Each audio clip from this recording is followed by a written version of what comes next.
termodinamika larutannya belajar tentang fugasitas. Saya review sedikit. Fugasitas itu adalah tekanan nyata. Jadi kalau selama ini kita sering belajar menghitung dengan tekanan gas ideal, maka fugasitas itu adalah tekanan gas yang nyata. Bagaimana bisa dapat nilai nyatanya? Yaitu rumusnya ini, fugasitas sama dengan Y. Y adalah fraksi mol pada fase uap. Psi ini adalah koefisien fugasitas. Teman-teman pernah latihan soal di bab 11 waktu minggu ke-6. Kemudian P ini adalah tekanan total. Jadi fugasitas ini terdiri dari 3 komponen, fraksi mol, koefisien fugasitas, dan tekanan. Lalu fugasitas itu ada 2. Kalau di dalam suatu sistem campurannya ada cair dan uap, maka fugasitasnya ada fugasitas cair dan ada fugasitas uap. Rumusnya sama, hanya bedanya kalau fugasitas cair, fraksi molnya masih tetap fraksi mol pada fase uap, namun dikalikan dengan fugasitas, koefisien fugasitas dan tekanan. Lalu kalau koefisien fugasitasnya 1, maka rumusnya jadi seperti ini. Fugasitas pada fase liquid sama dengan fugasitas pada fase gas sama dengan fraksi mol dikali dengan tekanan total.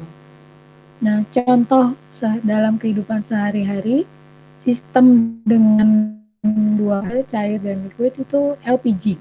Tabung gas LPG yang ada di rumah teman-teman itu campuran antara cair dan uap. Jadi di dalam tabung itu sebenarnya ada cair, ada uap. Sehingga fugasitas di dalam tabung itu ada fugasitas cair dan ada fugasitas uap.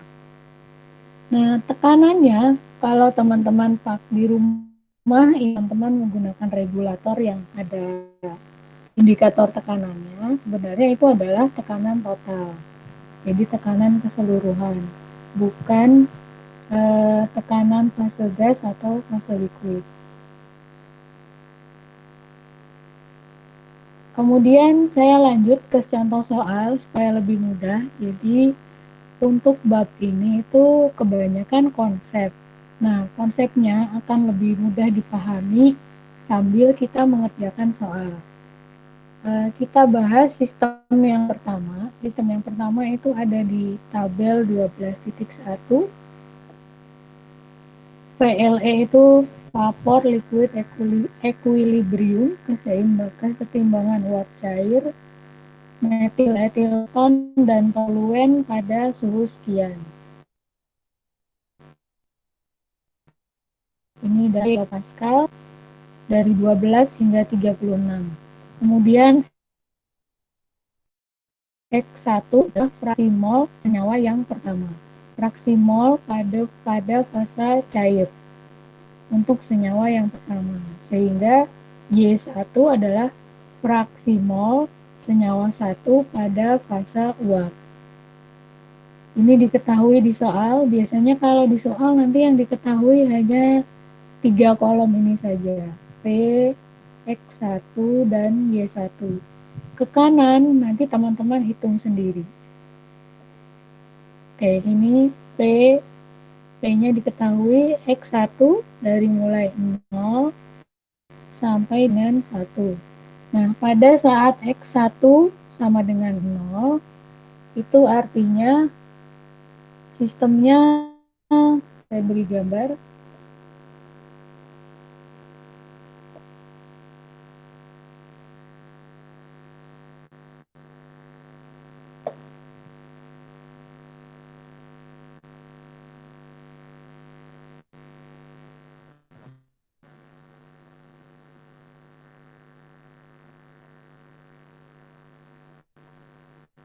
Kalau ini menyatakan,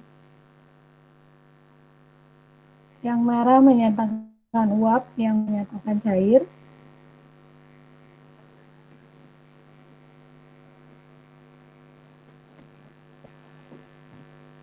yang atas menyatakan uap, yang bawah cair.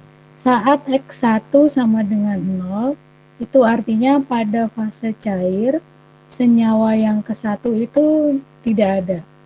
Jadi, saat X1 sama dengan 0, artinya X2 sama dengan 1. Sehingga pada fase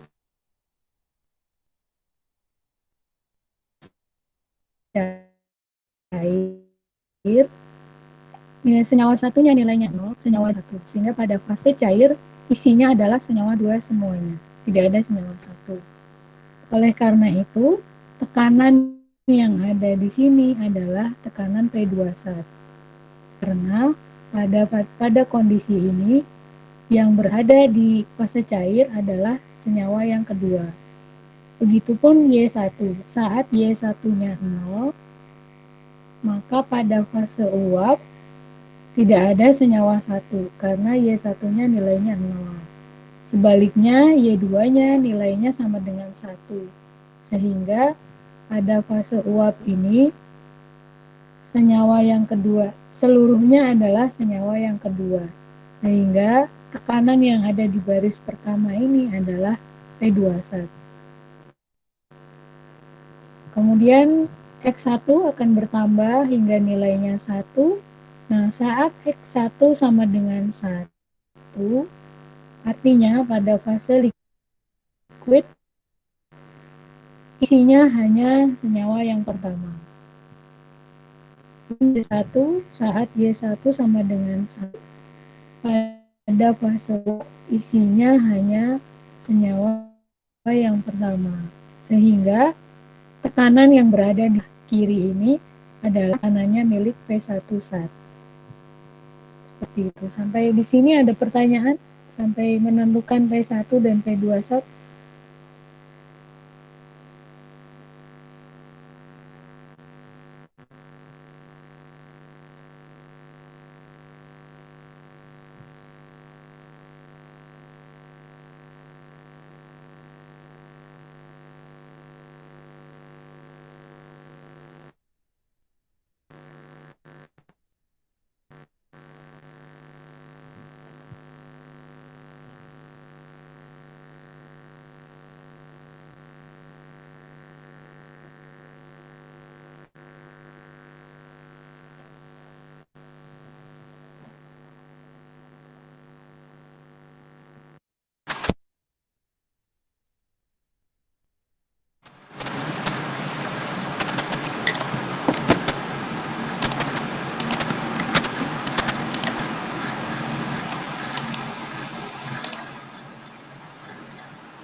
Kalau belum ada, saya lanjutkan. Kita lanjut ke perhitungan di Excel.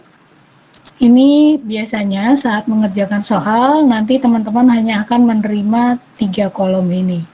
P, X1, Y1. Kemudian perhatikan dulu sebelum mengerjakan, yang X1 dan X1-nya 0, X1 dan Y1-nya 0 itu ada di mana? Jadi mungkin datanya urutannya dibalik, 0-nya di bawah, 1-nya di atas. Pada kasus ini kebetulan 0-nya di atas, sehingga ketika X1 sama dengan 0, P2 ini adalah, tekanan ini adalah P2 sat. Sebaliknya yang bawah ini adalah P1 sat. Kemudian diketahui X1 dan Y1, untuk menghitung nilai X2 itu sama dengan 1 min X1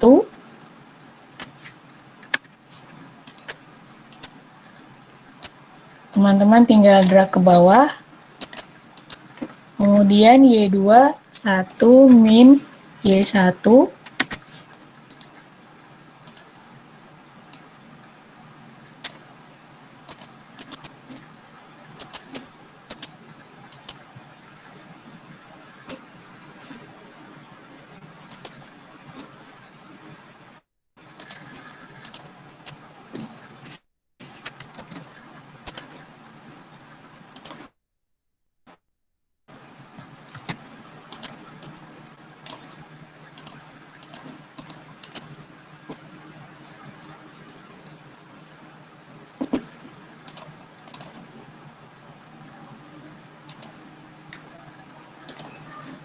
Kemudian F1, F1 adalah fugasitas senyawa 1. Tekanannya pada senyawa 1 rumusnya adalah Y1 dikalikan dengan P. Nah, Y1-nya ini dikalikan dengan P. Lalu teman-teman drag ke bawah.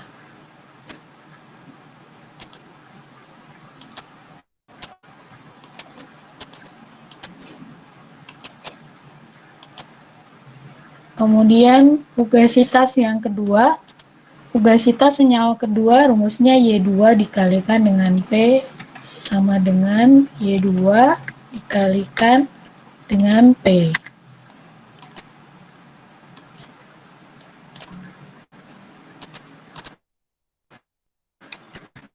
Atau kalau teman-teman nggak mau buat kolom ini, Y2,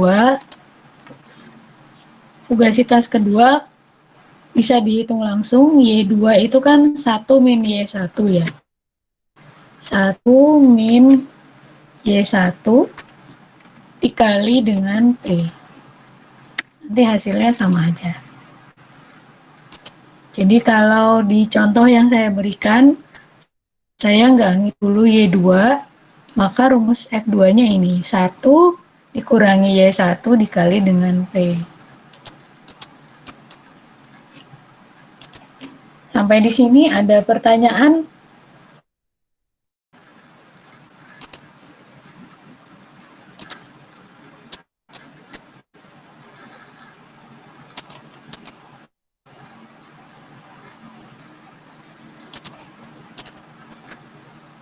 Oke, saya lanjut ya.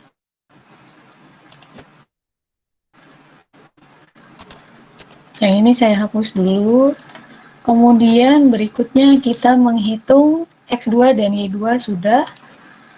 X2 dan Y2 tadi saya hitung di awal. Gamma 1 dan gamma 2.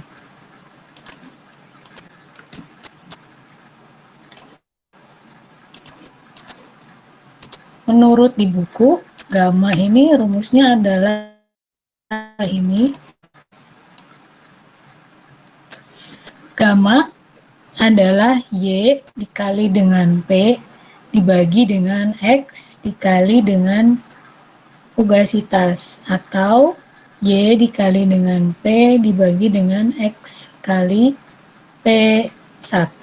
Kalau gamanya gamma 1, maka Y-nya Y1 kali P dibagi X1 kali P11.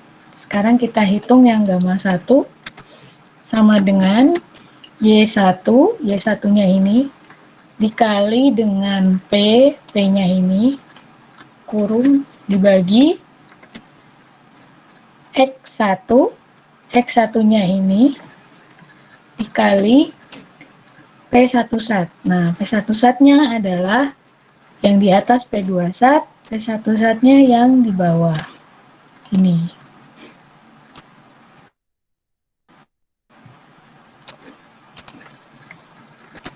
Jadi ini Y1 kali dengan P dibagi X1 dikali P1 sat. Karena nilai P1 satnya tetap, supaya saat di drag ke bawah tidak berubah, jangan lupa P1 satnya diberi F4.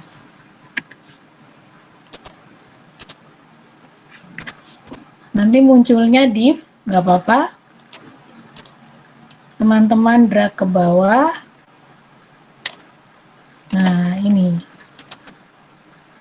Kalau sudah muncul, di-save dulu.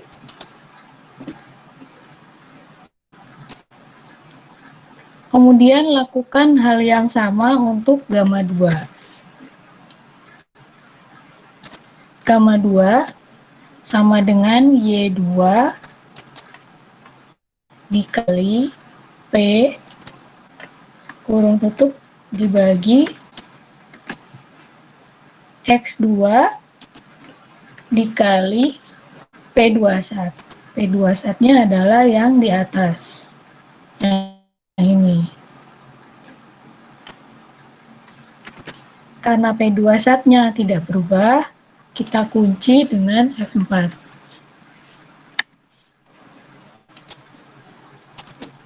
Nah, teman-teman tinggal ngedrag ke bawah. Nanti untuk gamma 1 pertamanya adalah div, sedangkan untuk gamma 2 baris akhirnya yang div. Gak apa-apa, ini karena nilai semua ini dibagi dengan 0, sehingga yang dihitung Excel adalah div. Sebelum lanjut, biasakan angkanya itu dibuat 3 desimal. Oke.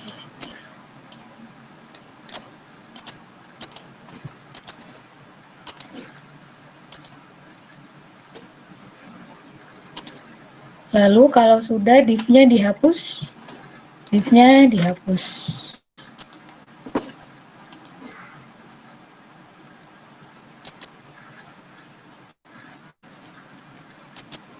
Kalau sudah, kita hitung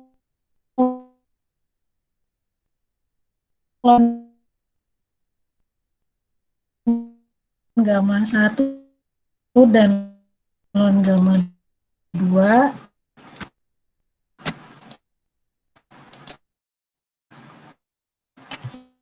Lon gamma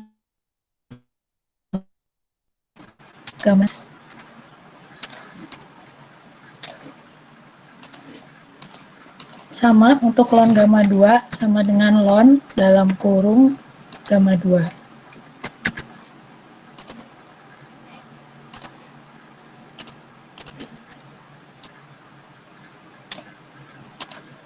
Nanti akan muncul nilai num di atas num, di bawah juga num. Kenapa? Karena lon 0 tuh nggak ada nilainya. Sehingga yang ini dihapus, yang bawah juga dihapus.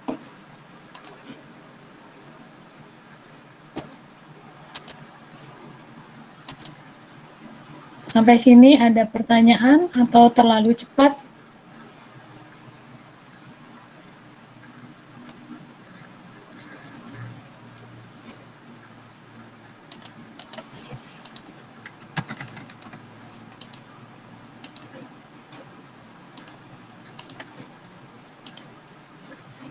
Oke, saya lanjut. Tadi kita sampai ke lon gamma 2. Berikutnya kita hitung GE per RT. Apa itu GE per RT? Nanti saya jelaskan di akhir.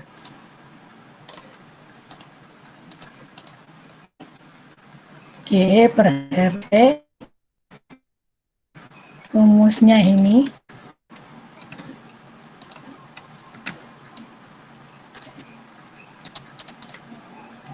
GE per RT. G itu energi bebas Gibbs, E itu ekses itu kelebihan, dibagi dengan R adalah konstanta gas ideal, T adalah temperatur.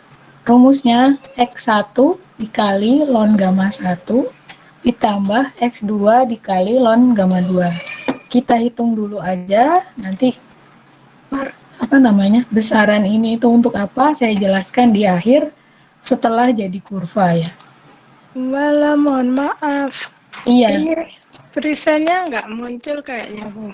Atau di saya aja ya? Bentar. Oh iya, oke. Ya, makasih, Bu. Ya.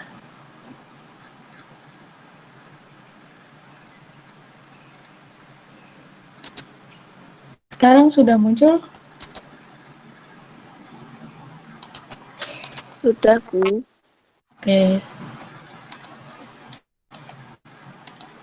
Berikutnya GE per RT. GE per RT itu rumusnya yang ini diabaikan dulu. Nanti saya jelaskan ini apa. Rumusnya adalah X1 kali ln gamma 1 tambah X2 kali ln gamma 2. Kita ketik X1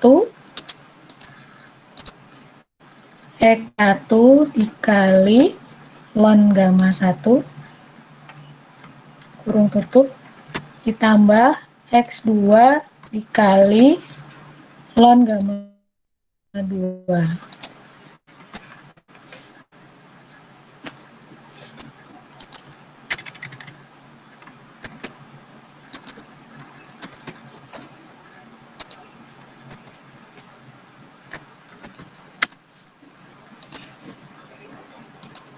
Ini salah.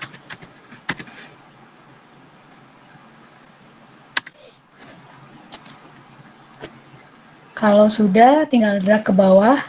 Tidak ada yang perlu di F4 waktu GE per RT. Kemudian biasakan desimalnya dibuat 3.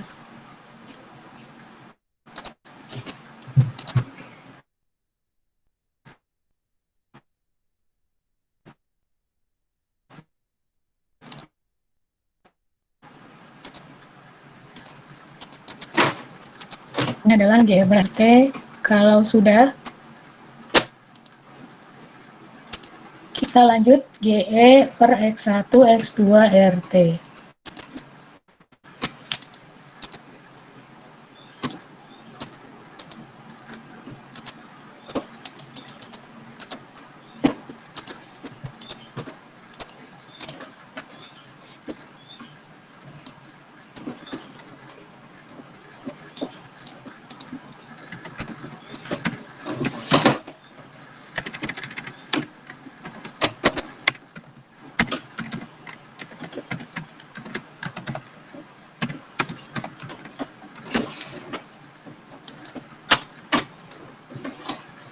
GE per X1, X2, RT, ini rumusnya ini. GE per RT dibagi dengan X1 dikali dengan X2. Jadi saya ulangi, GE per X1, X2, RT ini rumusnya adalah nilai ini dibagi dengan X1 dikali X2. Kita hitung nilai ini dibagi dalam kurung X1 dikali dengan X2. Nanti munculnya div, gak apa-apa. Kalau sudah, tinggal di drag ke bawah. Nah, nanti yang bagian paling bawah munculnya div.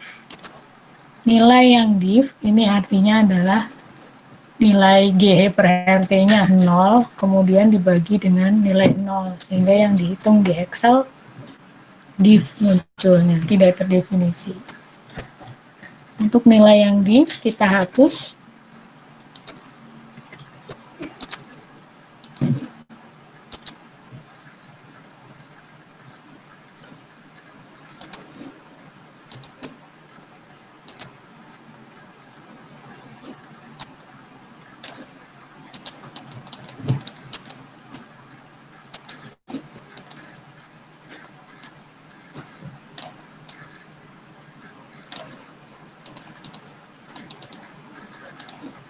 Oke, kalau sudah, tabelnya teman-teman sudah siap.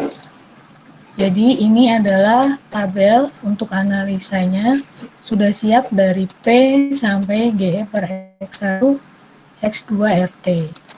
Berikutnya kita tinggal buat kurva. Yang pertama kali dibuat adalah kurva ini, PXY. Caranya insert, scatter,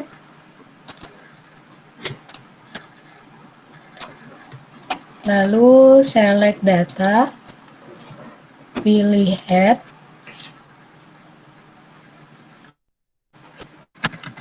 beri nama PX, sumbu X-nya adalah X1, kemudian sumbu Y-nya adalah P.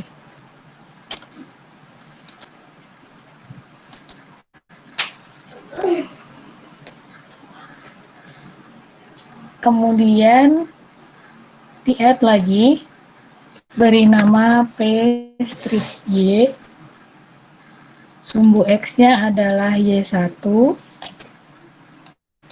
sumbu Y-nya adalah P. Kalau sudah di OK, nanti kurvanya teman-teman muncul seperti ini. Nah, supaya tahu yang mana yang X, yang mana yang Y, teman-teman bisa klik kanan di sini, ada legend, atau kalau nggak klik kanan di sini, teman-teman bisa di sini di format, nah, di desain, add chart element, lalu pilih legend.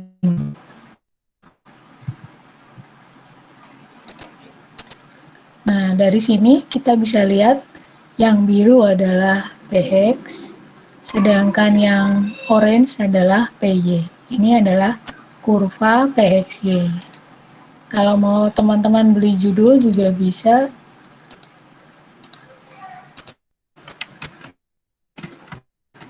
Kurva PXY.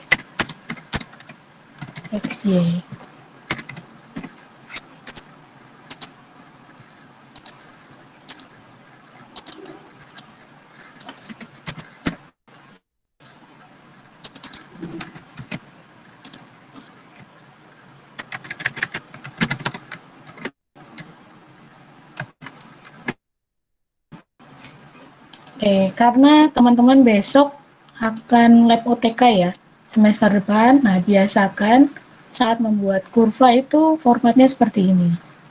Di bawah diberi sumbu X, di atas diberi sumbu Y, di atas diberi judul, dan di kanan diberi legenda.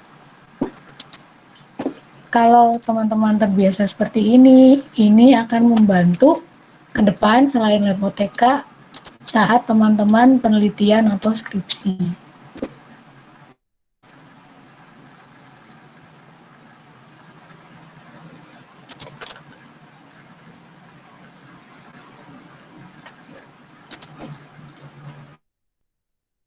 Sampai di sini ada pertanyaan?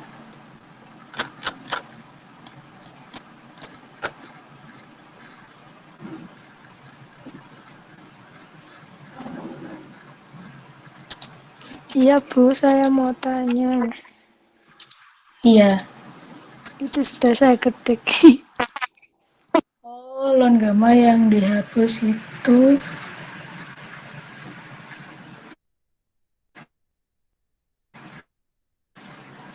Oh, oke, oke.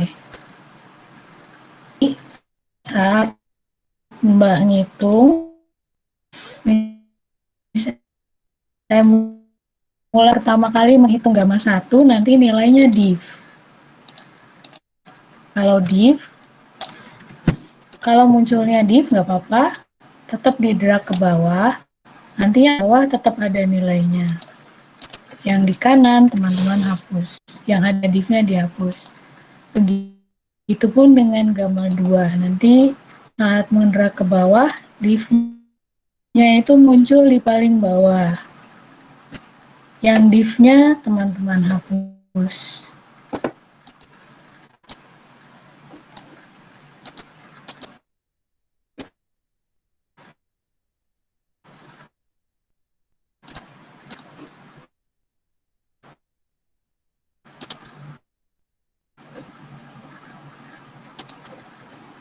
Oke, Bapak tetap drag ke bawah. Nanti yang di bawah tetap ada nilainya, numnya dihapus. Sama dengan lon gamma 2, saat menghitung kalau ada numnya dihapus, yang lainnya tetap.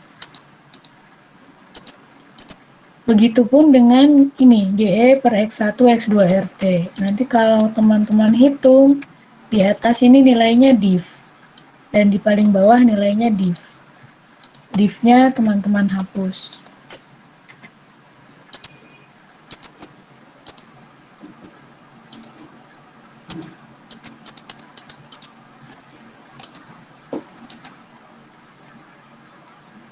Kalau sudah, kita buat kurva berikutnya.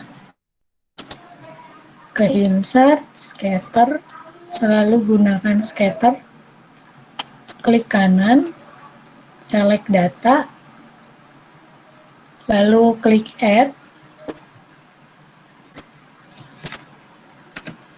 Series name-nya adalah F1, sumbu X-nya adalah X1, sumbu Y-nya adalah F1.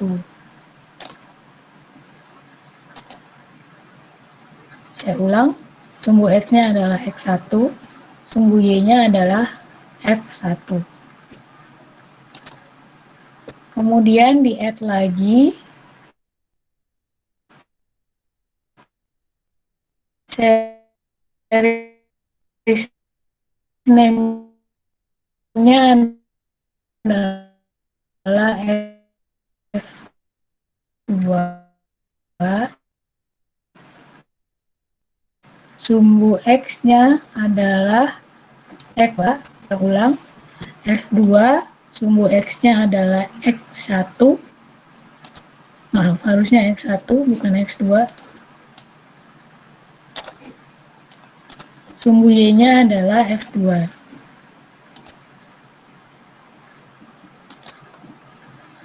Kalau sudah di enter, nanti muncul seperti ini.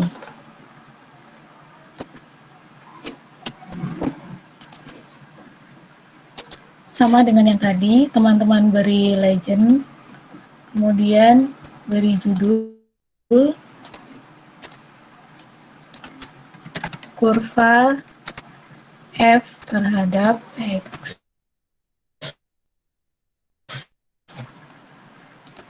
Yang dibahas adalah F.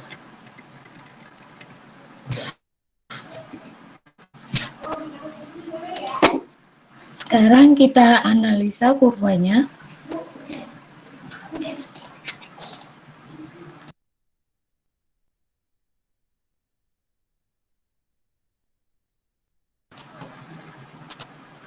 Sekarang kita analisa kurvanya.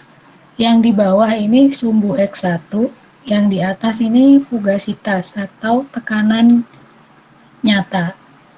Saat X1-nya 0, maka X2-nya 1 ya.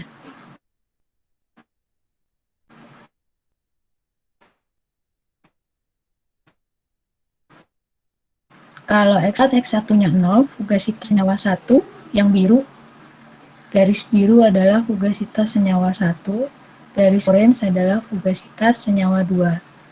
Saat X1-nya 0, maka senyawa 1 tidak ada, X2-nya sama dengan 1, senyawa 2-nya ada.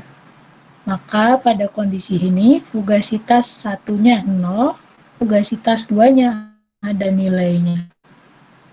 Kemudian semakin besar nilai X1,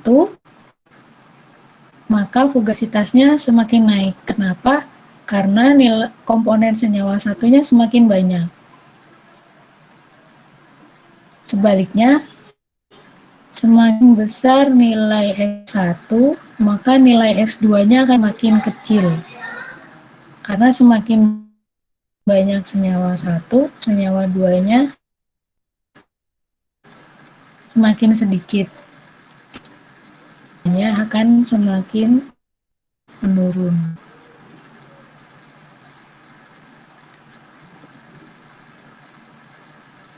Kemudian, pada nilai X1 sama dengan 1, pada titik ini, senyawanya ada semua, X2-nya sama dengan 0. Pada titik ini tidak ada senyawa 2. Sehingga fugasitas yang kedua nilainya 0, fugasitas yang ke-1 nilainya maksimum.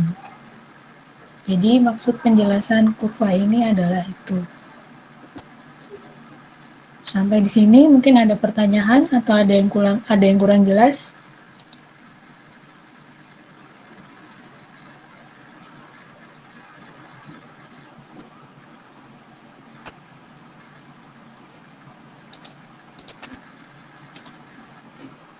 Oke.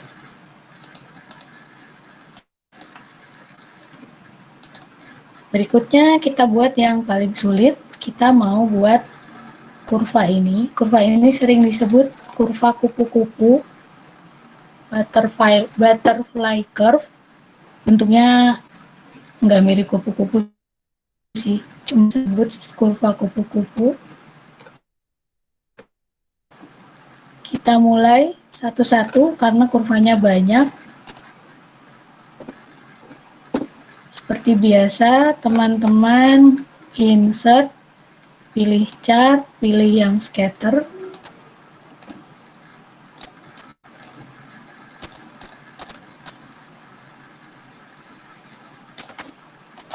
teman-teman klik kanan, select data, lalu add. Nah, series name yang pertama diberi nama lon gamma 1. Sumbu X-nya adalah X1. Jadi sumbu X-nya selalu X1. Sumbu Y-nya adalah, mohon maaf. Karena lon gamma 1 data pertamanya tidak ada ya. Lon gamma 1 data pertamanya tidak ada, maka saat memasukkan sumbu X, yang teman-teman blok hanya data kedua hingga data terakhir.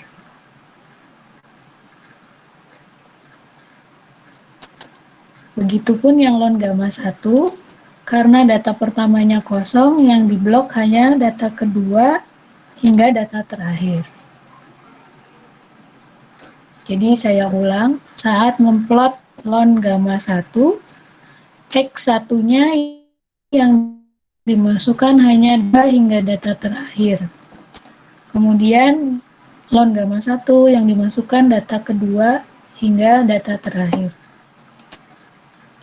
Kalau sudah di OK, nanti ada kelihatan kurvanya.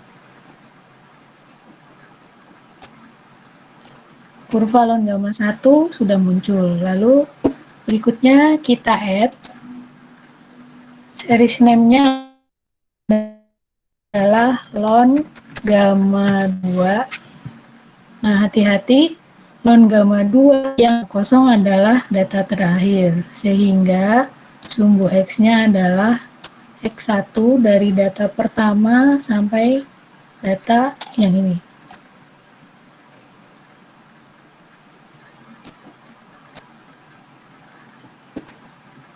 Kemudian Y-nya adalah lon gamma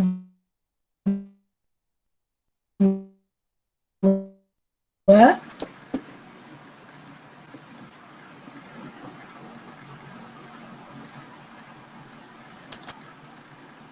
Kalau sudah, nanti kelihatan sudah ada lon gamma 2. Kita add lagi. Beri nama GE per RT. Sumbu X-nya sebelum mulai lihat GE per RT, datanya lengkap. Data pertama ada nilainya, dan ada nilai. Sehingga sumbu X-nya adalah X1 dari data pertama hingga data terakhir.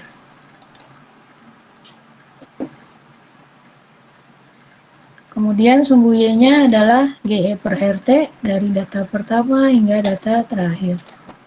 Kalau sudah di OK, kurvanya sudah.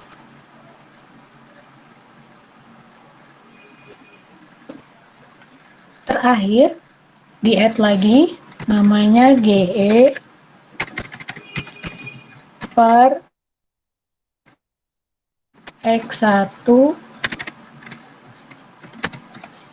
kali X2 kali RT. Hati-hati saat memplot ini, data pertama dan data terakhirnya kosong, sehingga sumbu X-nya adalah dari 0,08 ini hingga 0,9.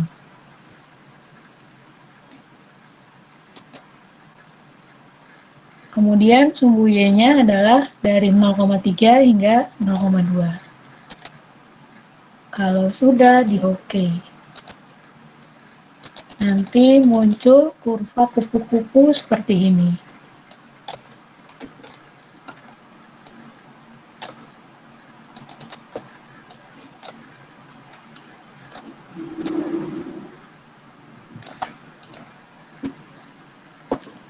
Karena kurvanya banyak, maka sebaiknya diberi legenda.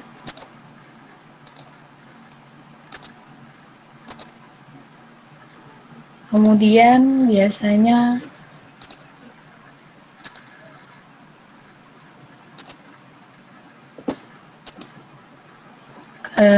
diberi sumbu X, aksis,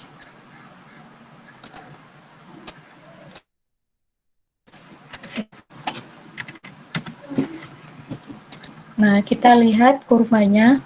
Ln gamma 1 adalah yang biru. Nilainya dari sini hingga ke 0.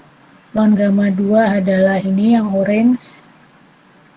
Nilainya dari 0 hingga ke sini. Kemudian GE per RT adalah yang abu-abu. Yang ini. Kemudian GE per X1, X2 RT adalah yang kuning. Nah, sebetulnya nilai yang ini tadi, yang tidak ada nilainya, seharusnya ada nilainya. Kalau dihitung manual, tidak ada nilainya, karena tadi pembaginya 0, sehingga yang terhitung adalah div. Begitupun yang ini. Tapi kalau dari plot, kita bisa cari nilainya. Contoh, ln gamma 1 yang biru, kalau teman-teman teruskan kurvanya ke sana, nanti pada titik X1 dengan 0, teman-teman bisa cari nilai ln gamma 1-nya berapa. Sama halnya dengan ln gamma 2. Ln gamma 2 kalau diteruskan sampai ke garis ini, nanti akan ketemu nilainya. Begitupun GE per X1, X2 RT. Kalau diteruskan ke kanan dan ke kiri, nanti akan dapat nilainya. Nah, kalau digambar manual, kemungkinan tidak akurat. Kalau digambar sendiri ya, cari garisnya.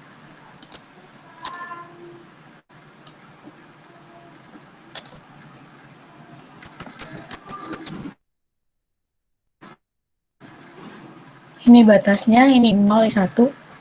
Yang kuning, GE per X1, X2 RT. Kalau teman-teman gambar sendiri, bisa jadi ada yang gambarnya ke atas, ada yang gambarnya ke sini. Kemungkinan errornya besar. Nah, untuk mengurangi kemungkinan error, cara paling mudahnya adalah gunakan regresi. Kurvanya teman-teman klik kanan, lalu ada add trend line. Add trend line, lalu pilih yang linear. Kalau sudah, display equation on chart, display R square-nya. Yang ini jangan diklik. Jadi pilih yang linear, lalu display equation on chart dan display R square-nya.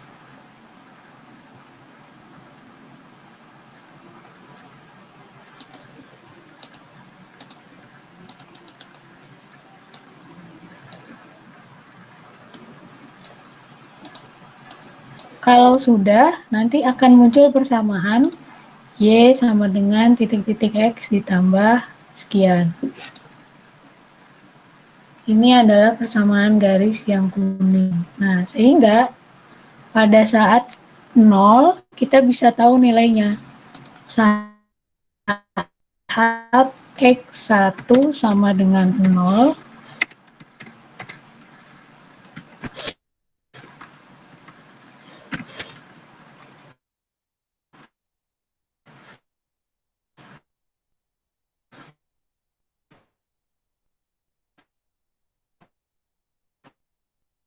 satunya 0, Y-nya berapa? Kali masukkan 1X tambah 0,3844. Kalau X-nya 0, maka Y-nya 0,3844.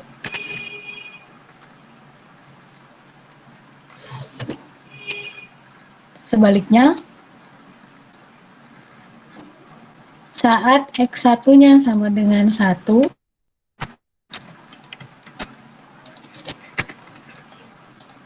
di sini saat nilainya 1, Y-nya berapa? Tinggal teman-teman masukkan ke persamaan. Sama dengan min 0,1881 dikali X, X-nya adalah 1, ditambah 0,3844. nanti didapat sekian. Kalau ini garisnya lebih akurat. Oh, oke, oke.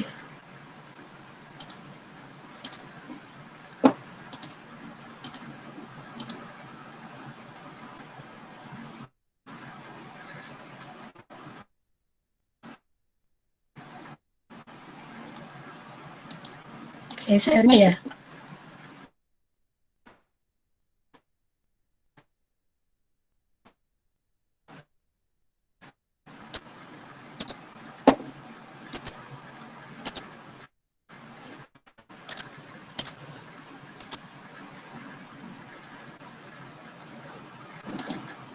Oke, perlu saya ulang?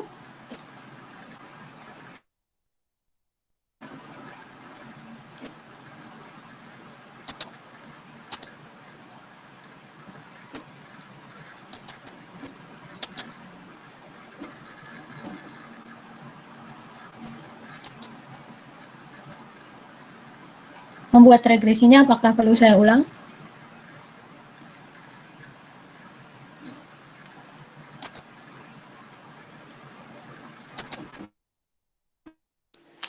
Iya, Bu Mala.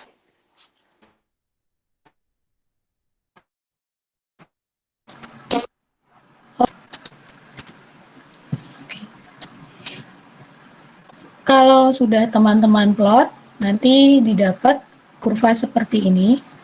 Yang biru lon gamma 1, yang oranye lon gamma 2, yang abu-abu GH per RT, yang kuning GH per X1 XRT. Nah, sebenarnya penting itu adalah kurva yang kuning ini, GH per X1 X2 RT. Tapi karena tadi saat perhitungan Excel ada data yang bolong, yaitu data pertama dan data terakhir, kurvanya jadi seperti ini. Harusnya kurvanya itu dari sini, dari X1 sama dengan 0 hingga X1 sama dengan 1. Nah, kita bisa cari di titik ini itu di mana lokasinya, kemudian di titik ini lokasinya di mana. Caranya adalah dengan regresi. Caranya, kurva ini teman-teman klik kanan, lalu add trend line, kemudian pilih linear. Kalau sudah, display on chart, lalu display R-square on chart. Jadi saya ulang, pilih yang linear, display equation, display R-square. Yang ini jangan dipilih, set intercept jangan dipilih.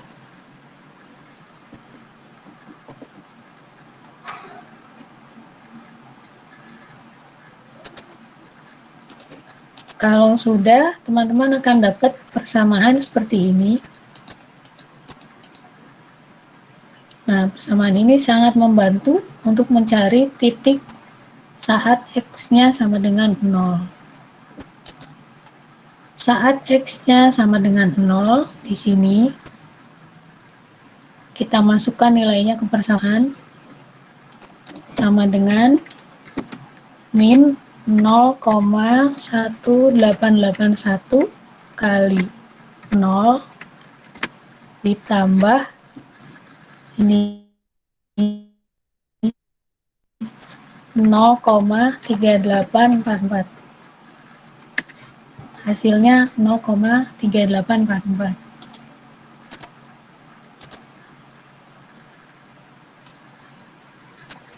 Jadi di titik 0 kira-kira lokasinya ada di sini, 0,38.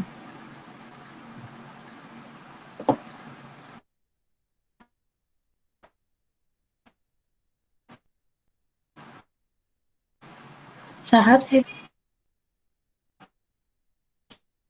kita masukkan 0,1881 dikali dengan 1 ditambah 0,3844 diperoleh 0,1963.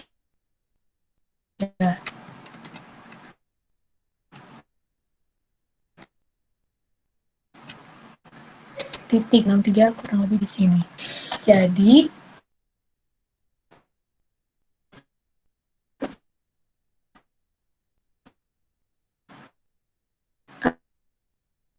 kalau kurva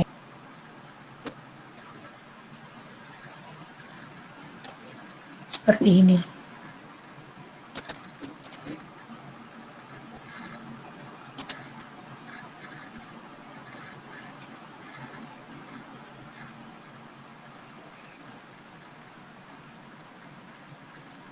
Sampai di sini pertanyaan.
Kalau belum, kita lihat perbandingannya dengan yang di buku. Kalau di buku, kalau setelah diplot itu hasilnya mulus ya. Padahal data realnya tidak mulus seperti ini. Lalu yang di buku ln gamma 1 yang biru ini sesuai data, yang di sini nggak ada nilainya. Tapi teman-teman bisa lanjutkan ke sana.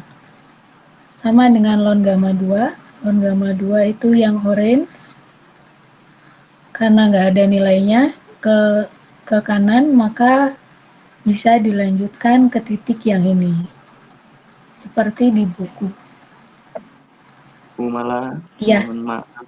Iya, keluar lagi. Muncul, ya. Oh iya, oke. Sering keluar ya.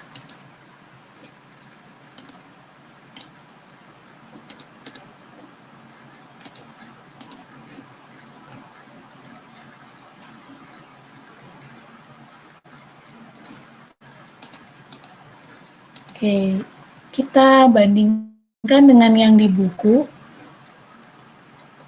Ini yang teman-teman buat, ini yang ada di buku.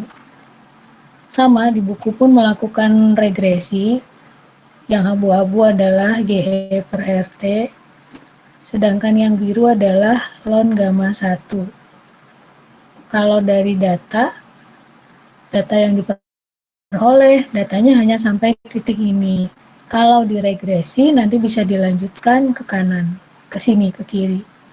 Sama halnya dengan ini, ln gamma 1 dilanjutkan ke sini.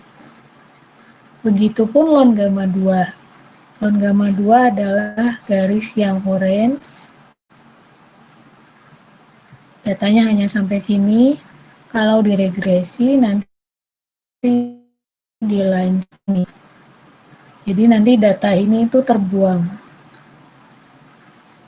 Sama halnya di buku. Ini ln 2. Sebenarnya kalau dari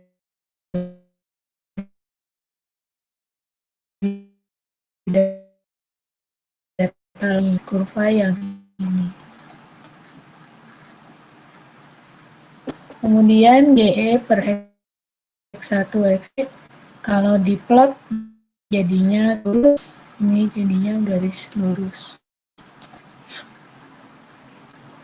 Nah, di buku hasilnya yang ujung ini adalah 0,372, sedangkan yang kita peroleh di Excel adalah 0,38.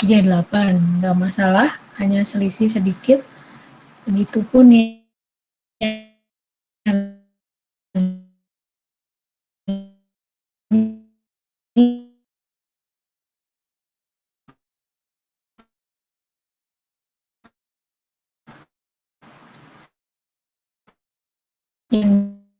di ujung. Jadi ini yang teman-teman peroleh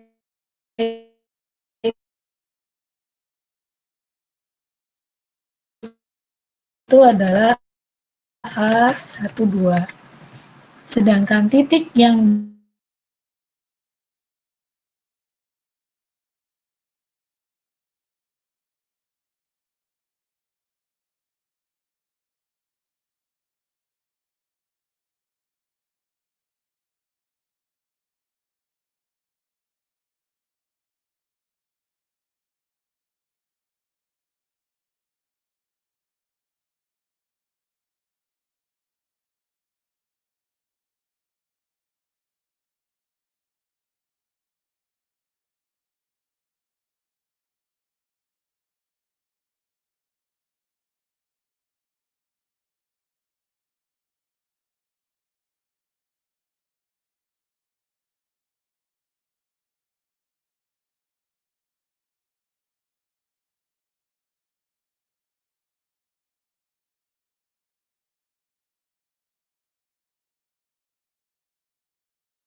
Malah keluar guys. Wah, silakan Sinyal Kak. kayaknya ini. Sinyal.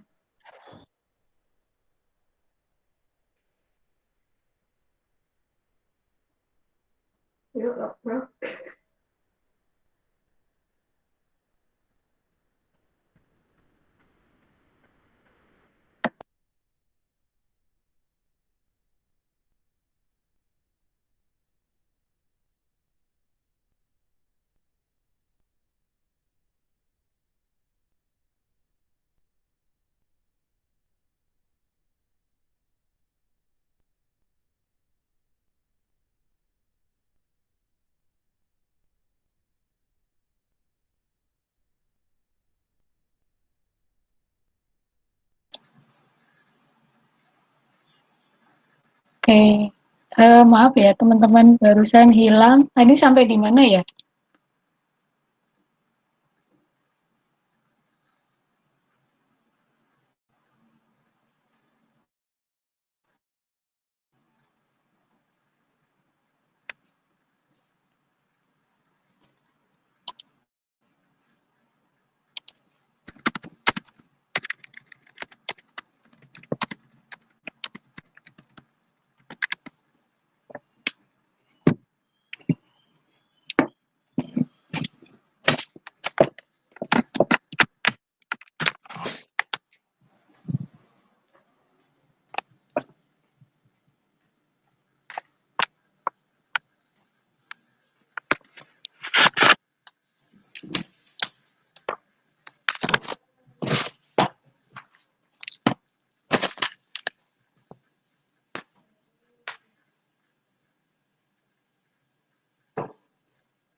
Oke, suara saya terdengar jelas nggak?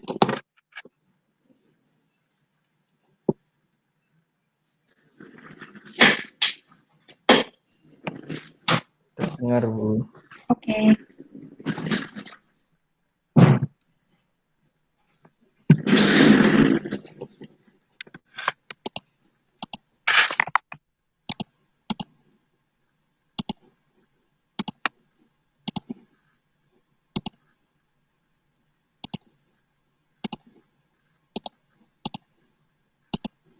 Saya ulangi tadi tentang membandingkan dengan yang di buku.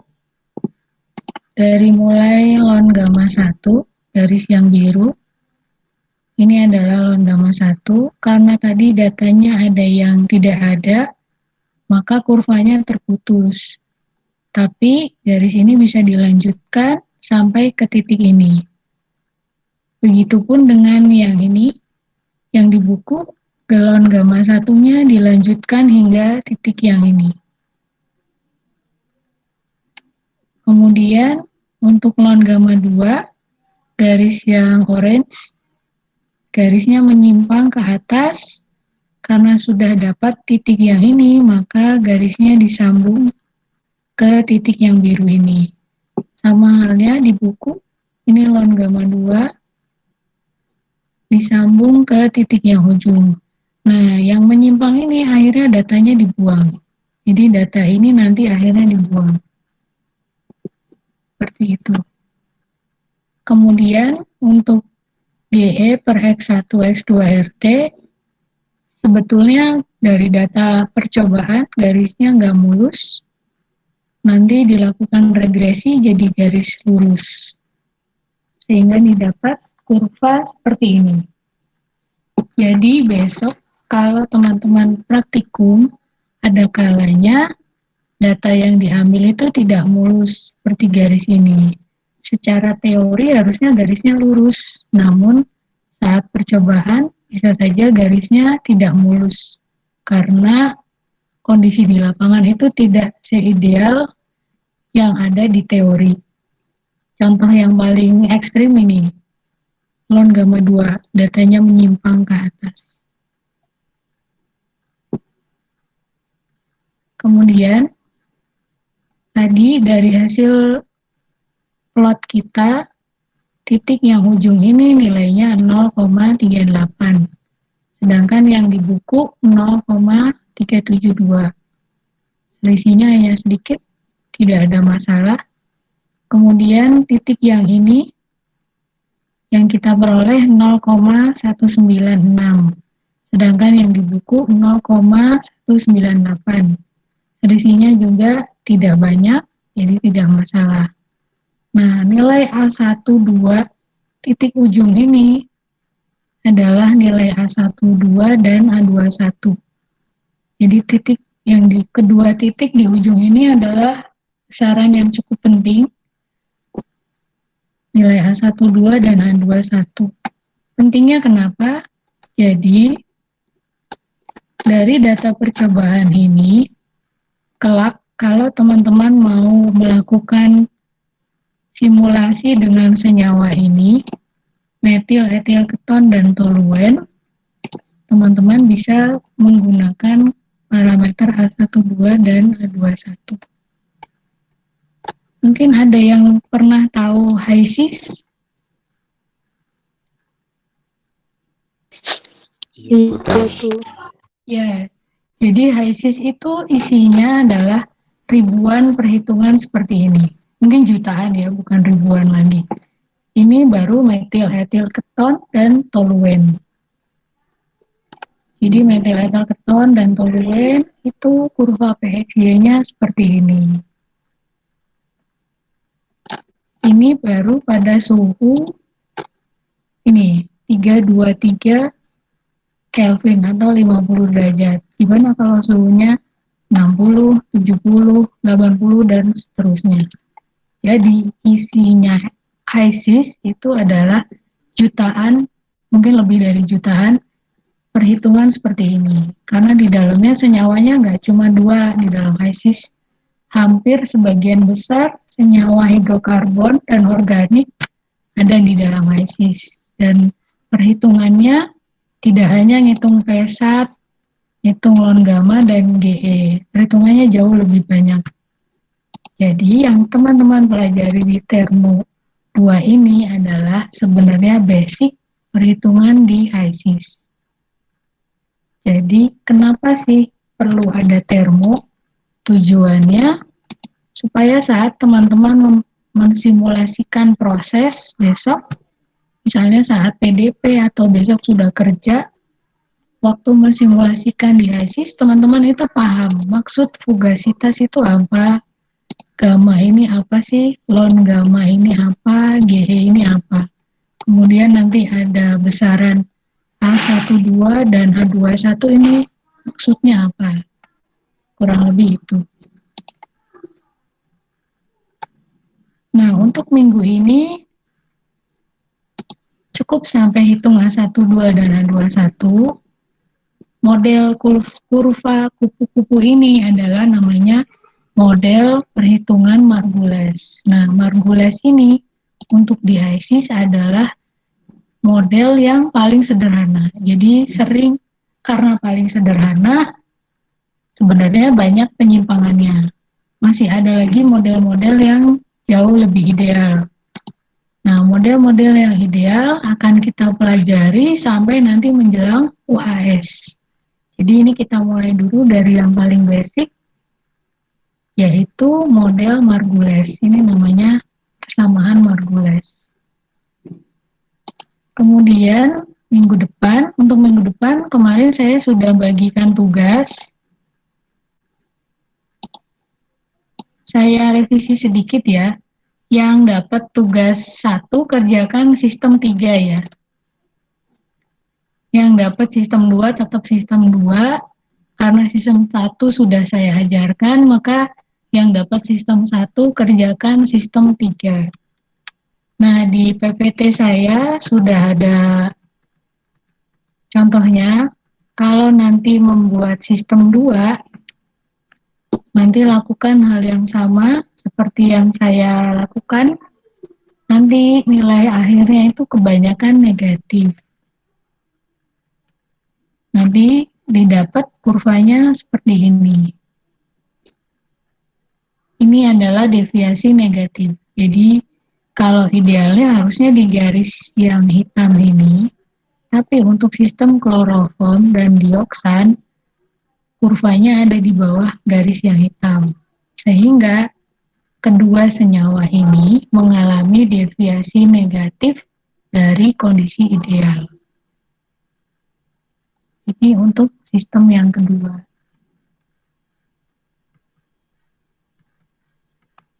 Lalu untuk sistem yang ketiga, nanti bisa coba diplot, dikerjakan, hasilnya seperti ini. Berantakan, jauh lebih berantakan dibanding sistem 1 dan 2.